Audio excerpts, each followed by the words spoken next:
This is the Gen Y Leaders Podcast.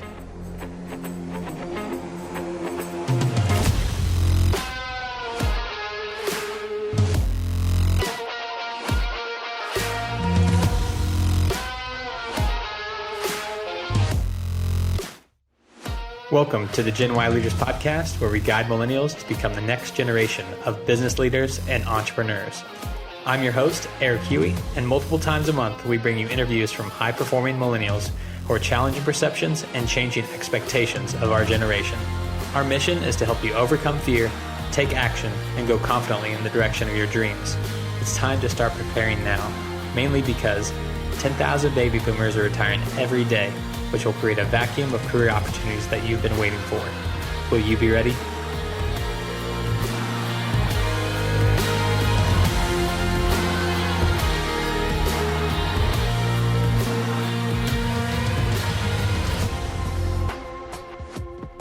Isaac, welcome to the Gen Y Leaders Podcast. Yeah, thanks for having me, man. Glad to be here. For sure. Thanks so much for taking the time. If you could, just give us a lowdown on who you are and what you do. Absolutely. Well, I am Isaac Lee Collins, local Kansas City kid, entrepreneur now. I'll save you all the details of my life. But 32 years old now, been an entrepreneur for 9 years. Started out when I was 23 years old. Had no clue what I was doing, kind of stumbled into it from a cool partnership and opportunity from my college, Missouri Western, where they were helping graduating seniors and alumni get into business. So I went through that program. It was pretty cool. I competed, I won, got into my first business at 23, owned a Rocky Mountain Chocolate Factory. And 9 years later, my wife and I own 6 businesses, and we're just busier than ever. That's amazing. 6. So, break that down for us. The 6 is 3 of yours is franchises, right?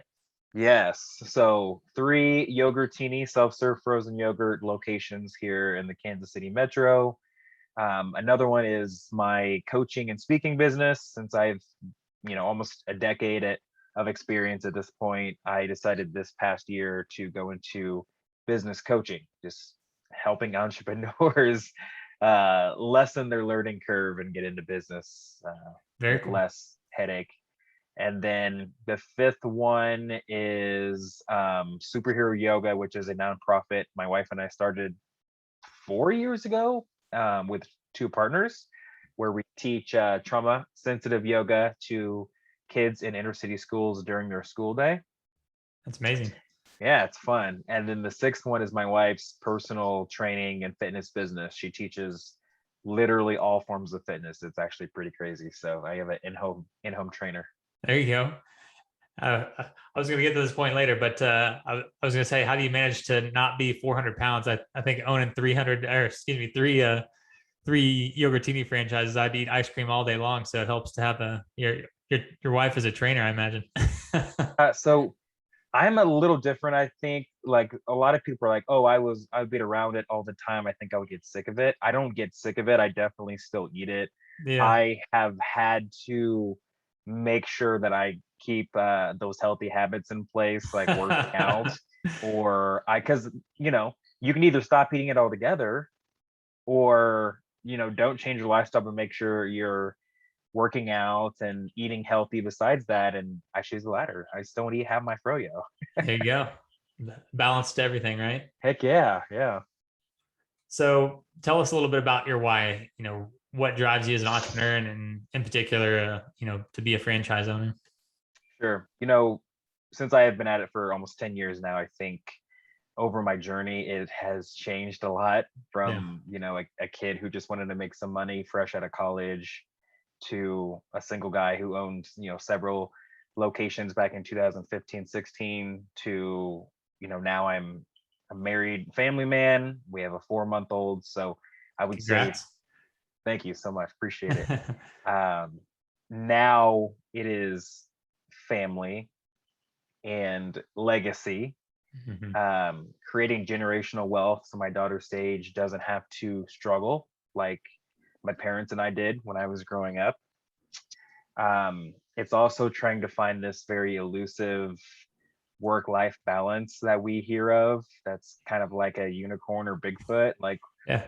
we think it's out there somewhere, but I don't know if anyone's actually attained it. I don't know. I'm still working Yeah. at Six that. So, six businesses. yeah. I imagine that's tough to do any way you chalk it up. Yeah, yeah.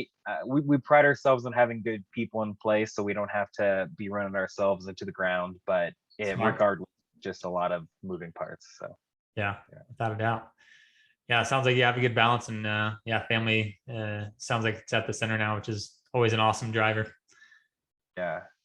So, what interested you about the Yogurtini franchise in particular? I mean, did your training grounds and kind of the I forget, the Rocky Mountain chocolate factory, is that what you mentioned, that play Sure. a factor in kind of the route that you chose?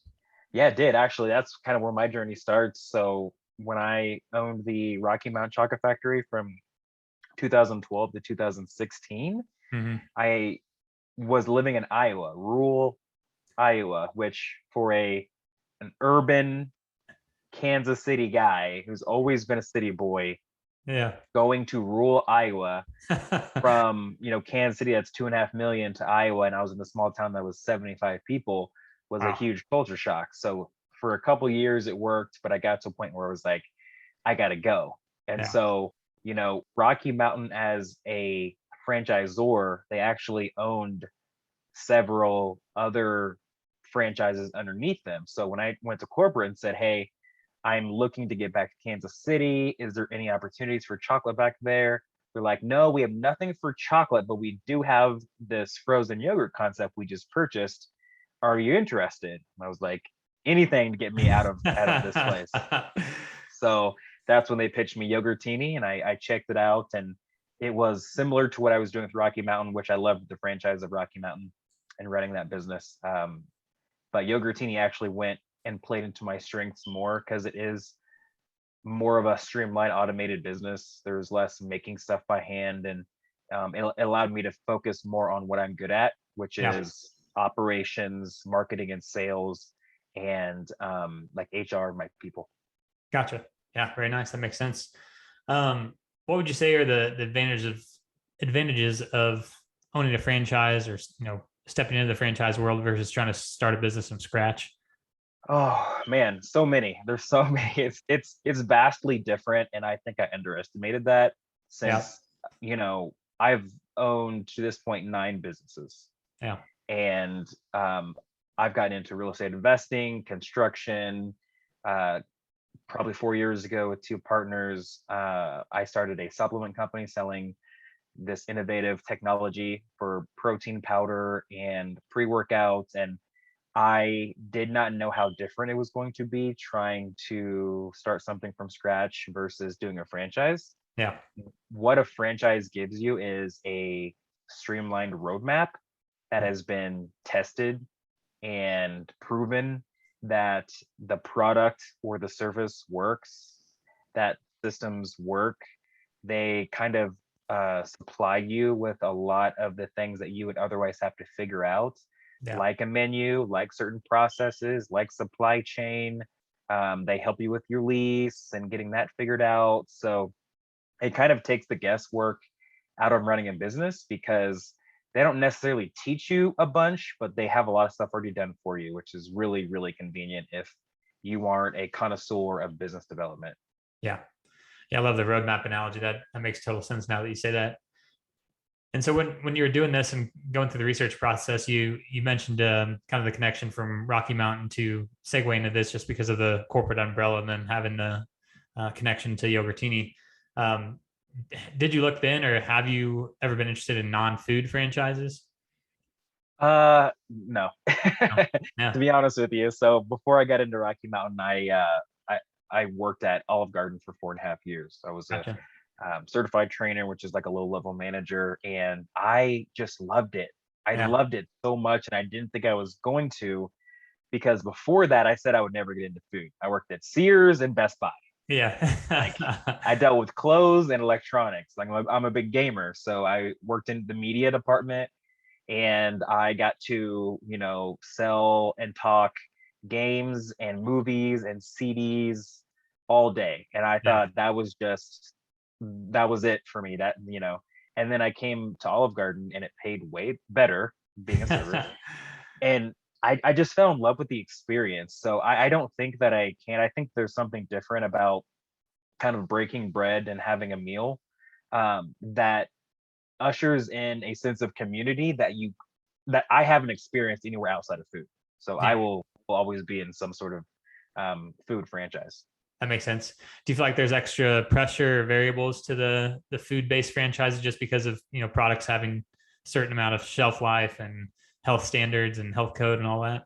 Absolutely. Yeah. Yeah. Yeah. There's so many more standards, especially if you're owning a full size restaurant. That is a whole nother level. We're Yeah. lucky that we're more quick service. We're much smaller. We run most of our days with 3 people, one Yeah. opener, 2 closers, where even if you're a Chipotle, you have 6, 7, 8, 9, 10 people on at one time. If Yeah. you're a full size restaurant, you may have 50 people on or more at Yeah. one time. And so I don't know, it's just a fun business, man. For I sure. really do. I really do enjoy it. Yeah. Everyone loves ice cream, right? That they do, especially in business, we talk about your ideal client. It's like, man, it's so vast of the Right. range of people who you can, try to tap to see if they're a customer or not. For sure. Yeah. It sounds like you have a great system set up. The roadmap analogy, having, limited people to manage, the fact that you have a limited menu and that you aren't, full service restaurant. It sounds like a lot of the metaphorical dials are dialed in for success. Absolutely. So what's it look to become a franchise owner? I mean, did you use a broker or a coach to kind of go through the process, or what's that look like for average person?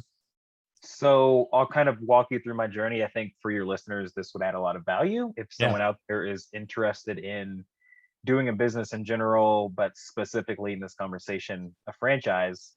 So when I first got into business with my Rocky Mountain Chocolate Factory through my college, we had mentors and faculty built in. We had coaches, essentially advisors that were helping us along the path. Because again, 23 years old, literally none of us knew what we were doing with this program. And so it was amazing, essentially getting our hands held as we were going through the process. I will say once we were in business, they just said, good luck. There wasn't a lot of support afterwards, but before and then during the launch process, it was really, really cool. Yeah. And I got funded that way through the benefactor through our program. So again, 23 years old, banks are not going to loan to a 23-year-old with no money and bad credit. Mm-hmm. So that was a good, other option for me. Yeah. So 3 years into owning my Rocky Mountain, like I said, I moved back to Kansas City. I still kept my Rocky Mountain. I didn't sell it yet, but I purchased a Yogurtini, and I purchased that using money from the profits that I had accumulated those 3 years from the Rocky Mountain. And I put that amount down for a traditional bank loan. Okay. And I also had to use a CD to make sure I had enough collateral to be able to get up to that threshold that I needed.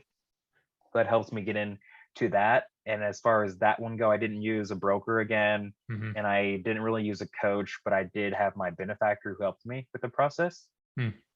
When I did my third location, my second Yogurtini, that was a different one. I actually paid that one cash because of what I accumulated through the Rocky Mountain, which I sold in 2016, and then the Yogurtini. And then we did a third Yogurtini, fourth franchise location this past year. And it was kind of the same scenario. For that one, I did use a broker, which is nice because if you are the buyer of a franchise, or if just in general, I think you should always have a broker, a commercial broker, because it's free to you. Yeah. It's free to you. You don't have to pay that person. They get paid off the lease amount. They get a percentage of that, let's say. Okay. So you have someone in your corner literally for free. Wow. Literally for free. Yeah, doing all the work for you and lining everything out.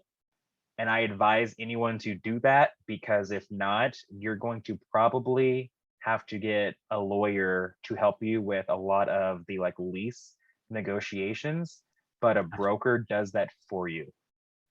That's amazing. Yeah. So it, Few things in life are free nowadays, especially when it comes to high level business consulting. So absolutely. Yeah. I'm a big proponent of having a commercial broker, just like you would have one for buying a house. You yeah, would have a residential agent or a broker help you. And again, if you're the buyer, you don't have to worry about it. But on residential, the seller is the one who has to pay that 6% or 7%. But if you're buying, have a broker. yeah. Great advice. So you're walking us through each of the businesses there. So I've heard a lot of entrepreneurs say that, the first business is always the toughest. The first customer, the first sale, the first acquisition, what have you. What's your insight now owning 3 or 4 franchises in your lifespan in your career? What's been the hardest? Have they all been hard? They I don't know who started saying this, but they say, there's levels to this. Yeah. 100%. At Yeah. every single level, there is a different challenge Hmm. and a different level of you that you need to bring to the table. But to answer your question, I would say definitely the first one, in my opinion, is the hardest. And now I'm on this side and I'm coaching entrepreneurs. Yeah. The first one's tough because the average business owner doesn't know what they don't know what they don't know. Hmm. And so what I have seen is, you're really good at understanding your product. You're really good at understanding your service or your craft or whatever it is. And maybe you're good at a second pillar, maybe marketing or selling that. Hmm. But then the average entrepreneur does not understand the full scope of what it takes to be a good entrepreneur. They may not understand their numbers. They don't understand how to lead people. They don't understand how to hire and manage people effectively. Maybe they don't understand how to capture or reach their ideal client and get them in the funnel and be able to get to the end sale. And so for me, the first one, hands down, Yeah. was the hardest because of that. Awesome. Appreciate the insights there. Um, so we talked a little bit ago about some of the advantages of owning a franchise. Are there any disadvantages compared to starting a business from scratch? Yeah. So, and I think it depends on your level of experience that you have as an entrepreneur, but Yeah. also what you're looking for. So, I am a huge proponent of a franchise model or like a license model Yeah. because a lot of the heavy lifting is done for you. The bad part about a franchise model, if you are a more experienced person, you are a creative person where you want to have your own personal touch on it on all levels, or this is the part that I didn't like is I don't like people telling me what I can and can't do, Makes sense. which I feel like is probably normal for most franchisees out there or most entrepreneurs out there. But that part is really hard because Yeah. there are certain things, no matter if your franchise is lenient as mine is, or if it's as strict as a Subway or a McDonald's, there are certain things you just can't do. Like if I got really annoyed by the colors inside my store, Yeah. I can't paint the walls purple or paint the walls red or I can't carry sandwiches and soups even though I think that would be good in my location or Mhm. it's very limiting with what you can and can't do, but I understand it because they have to keep the brand integrity on that level. For sure. Keep Yeah, the main thing, right? absolutely. Yeah. Gotcha. That makes sense. Um, so we're getting towards the end here. In general, I know you mentioned a broker being, a huge factor, huge benefit, and someone who wants to buy a franchise. Any other things come to mind for you as far as key points or maybe a general advice that you would give to someone looking to get into the franchise world? Sure. Yeah. So a little bit ago I mentioned license. So a Yeah. license may be another really good option for somebody. I'll kind of break down the difference. So a Yeah. franchise is going to be your typical chain. So let's say a McDonald's or a KFC, a Taco Bell, a Burger King, a Yogurtini, things like that, where Yeah. there's a set model, and you may see a lot of Chick-fil-A. And license is another really good option. So for the franchise, you may have a royalty and a marketing structure anywhere from 7% to 15%. And what that just pays for is essentially the overhead of the business. You're Yeah. buying the right to use the intellectual property and use their menu and their products and their services and the backing of this big conglomerate that says, hey, we've tried this and it works here, you can buy into it. Yeah. For a license deal, usually that's between 1, and I've seen as high as 6%. Hmm. And what that is it's a proven system, but they just give you less support. Hmm. So for Yogurtini right now, we have a lot of things that our corporate offers us that we can tap into. Yeah. For a license deal, they may say, hey, you can use our products, our menu, our just overall brand, but we're not going to give you this intraweb site to do ABC so you can execute XYZ. They're Gotcha. saying, here's this package, good luck, knock it out. We're not going to support you. Gotcha. And so for me, at where I'm at with my experience, I wish Yogurtini was a license so I could save money per month, because I have kind of gotten to the point where the tides have turned, where there's nothing they can help me with that I can't do better. Right. Because they're focusing so globally in a way, and I need specific for my trade area, for my customer in the spots where my stores are. So those are kind of two different options for you when it comes to that. And the other thing, I mean, this kind of goes with my coaching. I don't believe that we should do this thing alone. Yeah. You know, growing up, being in school, we always have students and other classmates in it to help us. We have a community built in. You have teachers and professors and faculty and principals who are there spurring you on and challenging you, hopefully. And then if you're an athlete or you're on a club or something, you have some sort of coach and then teammates with you doing the exact same thing. Yep. Well if said. you're in corporate America, you have built in you have built in other, colleagues or whatever it is and bosses. But when you're an entrepreneur, it is such a lonely game. Yeah. That if you're not intentional with that, you're going to be alone. And that's a very lonely, isolating, and scary place to be. So if you're going to be an entrepreneur, be very intentional about seeking out other people, maybe through meetups or networking groups, so you're not on your own. Yeah. Fantastic advice. Couldn't agree more. So on a related note, what books or resources would you recommend to folks that have maybe made an impact on your personal life or professional life? Sure.